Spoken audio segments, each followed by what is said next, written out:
Assalamualaikum warahmatullahi wabarakatuh. Selamat berjumpa kembali.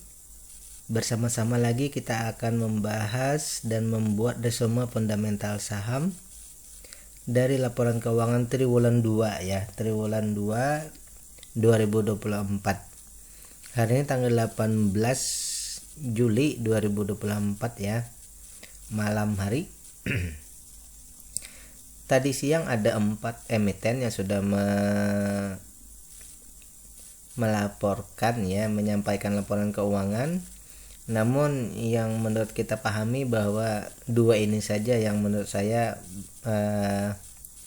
yang akan kita bahas ya, yaitu Mika dan MTWI ya. Sekali lagi bahwa pembahasan kita ini adalah untuk pertimbangan atau pemikiran tambahan ataupun juga sebagai perbandingan dan bahan edukasi, bukan perintah untuk melakukan aksi beli atau jual. Pembahasan kita ini difokuskan pada fundamental analisis yang melihat value, dividen, free cash flow, ketahanan dan kualitas pengendali ya. Baik, yang pertama kita akan bahas Mika dulu ya. Saya sudah membuat playlist yang terbaru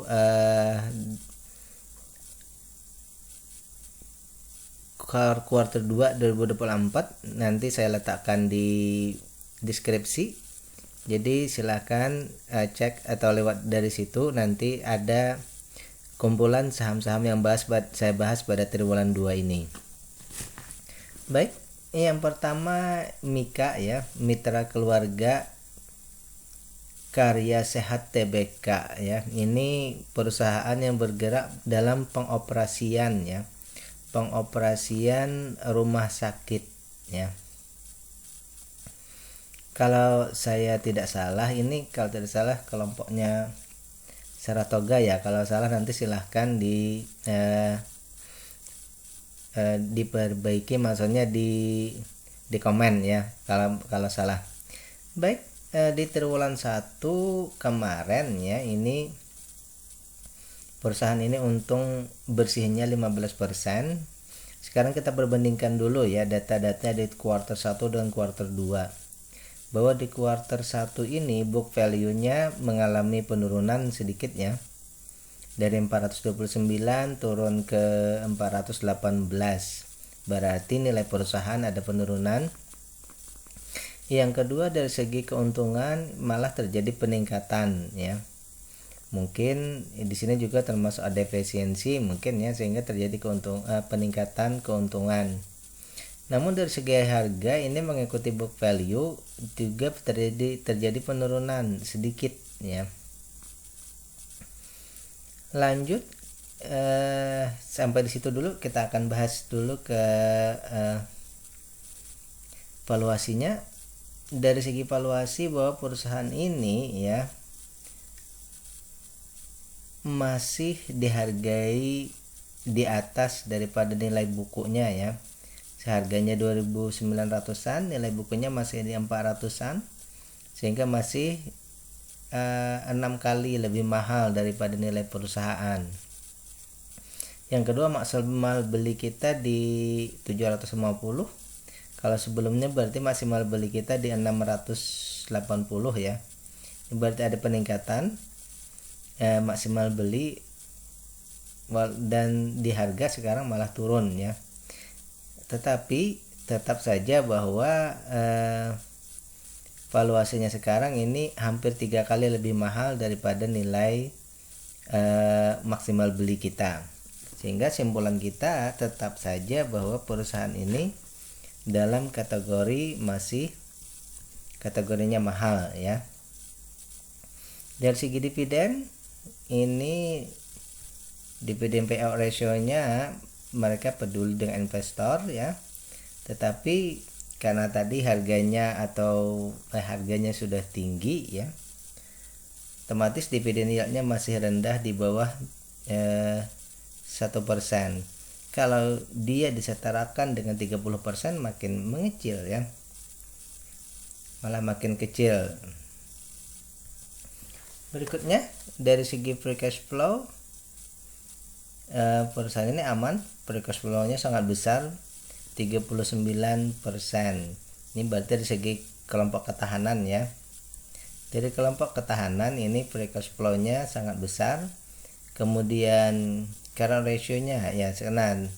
Kalau current ratio-nya ini ada menurun ya.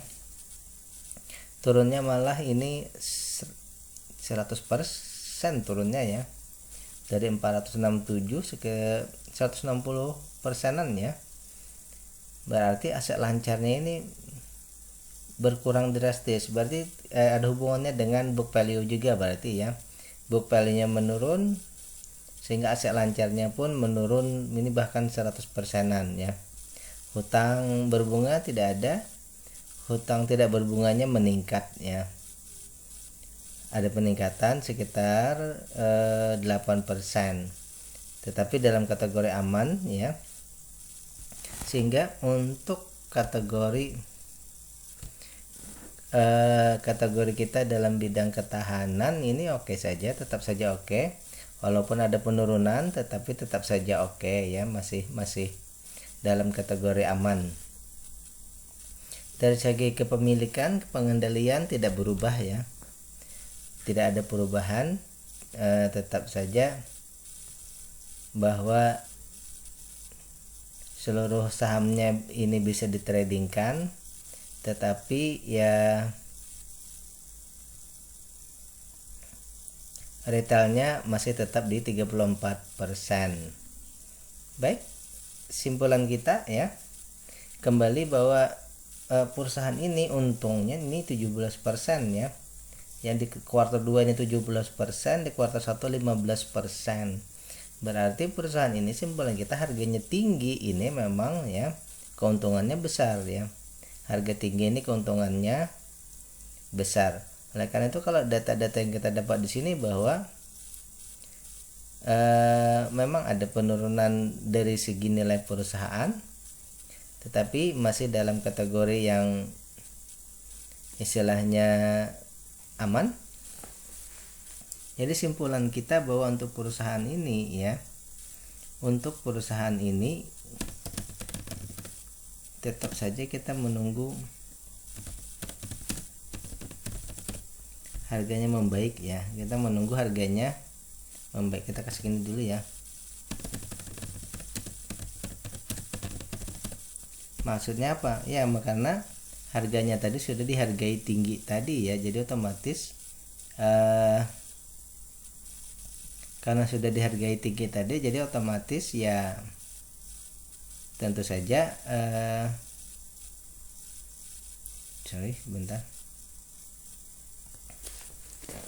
tentu saja yang paling mungkin ini harga turun ya, yang paling mungkin harga turun kalau istilah keuntungan ini kan memang sudah sesuai.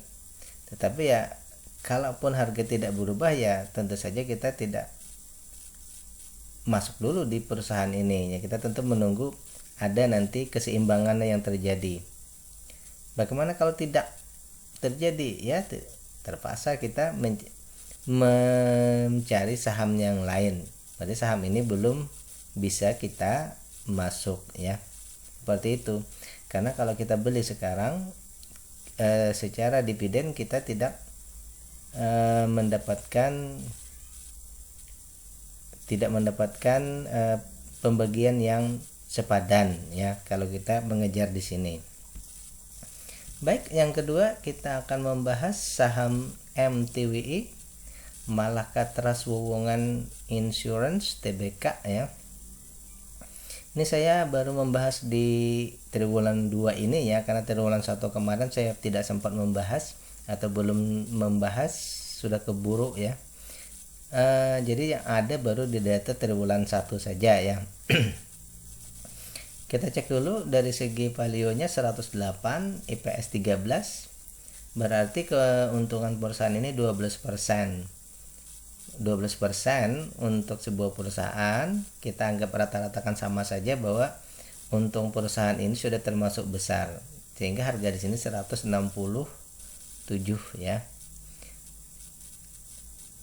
Kemudian kita lihat dari segi nilai perusahaannya, dia sudah 55% di atas nilai buku perusahaan. Ini termasuk kategori wajar ya, artinya perkembangannya memang wajar di harga seperti itu. Kemudian dari segi maksimal beli 130, sekarang 167, berarti sudah kategori mahal ya. Jadi valuasinya mahal dan wajar ya. Namun ya, perusahaan ini belum membagikan dividen. Nah, perusahaan ini belum membagi dividen, ini permasalahannya ya. Keuntungan besar tapi belum friendly to investor ya. Itu syarat kita sebenarnya. Namun kita cek dulu dari segi ketahanan perusahaan. Ini free cash flow-nya 61%, sangat besar sekali ya. Dari segi aset lancar ini ya, ini untuk perusahaan investasi ya atau perusahaan asuransi, karena rasionya tidak kita hitung ya. Walaupun tertera di situ cashnya awas, cuma untuk current ratio tidak dihitung, kita anggap tidak masalah. Hutang tak berbunganya aman ya. Oke. Dan hutang berbunganya aman, hutang tak berbunganya 444. Untuk asuransi 444 itu kalau menurut saya pribadi dalam batas yang normal ya. Bagusnya bisa di atas 500-an sih, yang paling bagus sampai di bawah 1000 ya. Cuma untuk ukuran asuransi ini sudah termasuk oke saja ya. Baik, sampai di situ dari segi ketahanan perusahaan oke. Jadi simpulannya bahwa perusahaan ini untung, kemudian harganya tinggi ini karena perusahaannya untung satu, namun belum dibarengi dengan dividen, padahal free cash flow-nya besar ya, karena rasionya oke, hutang tak berbunganya oke ya. Namun nih yang saya baca tadi bahwa semua sahamnya ini bisa ditradingkan karena semuanya berbentuk digital ya. 98%-nya ini dikuasai oleh domestik, hanya 2% yang dikuasai oleh asing. Tetapi permasalahan terbesar kita di sini adalah saham kurang dari 5% yang dipegang oleh masyarakat hanya 4,2%. Belum memenuhi kriteria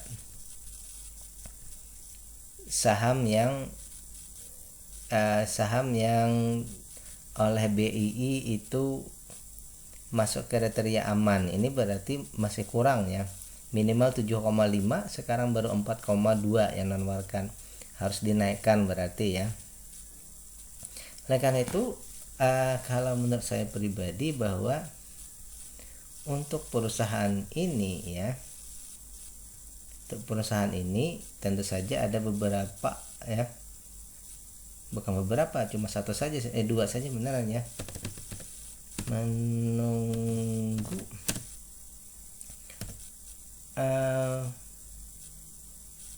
free floatnya ya, menunggu free floatnya membaik. Dan tentu saja ini yang kedua harga saja lagi ya, menunggu free float dan harga membaik ya. Kenapa di sini harga? Karena walaupun harganya terlihat murah ya, kelihatannya terbaca murah, tapi sebenarnya ini bisa saja ini kalau di 100 mungkin lebih. Nah, kalau di 100 itu semuanya menjadi valuasinya murah ya. 130 masih mahal. Jadi di 100 ya. Di 100 itu baru valuasinya murah ya, walaupun dividennya belum nyampe ya. Karena mereka tidak membagikan dividen ya. Kalau mereka membagikan dividen mungkin nanti berbeda ceritanya. Jadi di sini yang kita concern ada dua. Yang pertama, free floatnya harus naik di atas 7,5 dan harga ya kita menunggu dia menuju ke valuasi murah atau ya wajar ya. Karena untung besar ini mungkin paling bisa ke evaluasi wajar ya, paling tidak ya. Oke, demikian pembahasan kita. Jadi simpulannya ini menunggu, tidak ada yang bisa kita sampaikan kecuali kita harus menunggu free floatnya berubah jadi membaik ya, baru harganya yang juga membaik dalam artian menuju equilibrium, baru kita memikirkan lagi langkah berikutnya. Baik, itu pembahasan dua saham kita kali ini. Billahi taufiq wal hidayah. Assalamualaikum warahmatullahi wabarakatuh.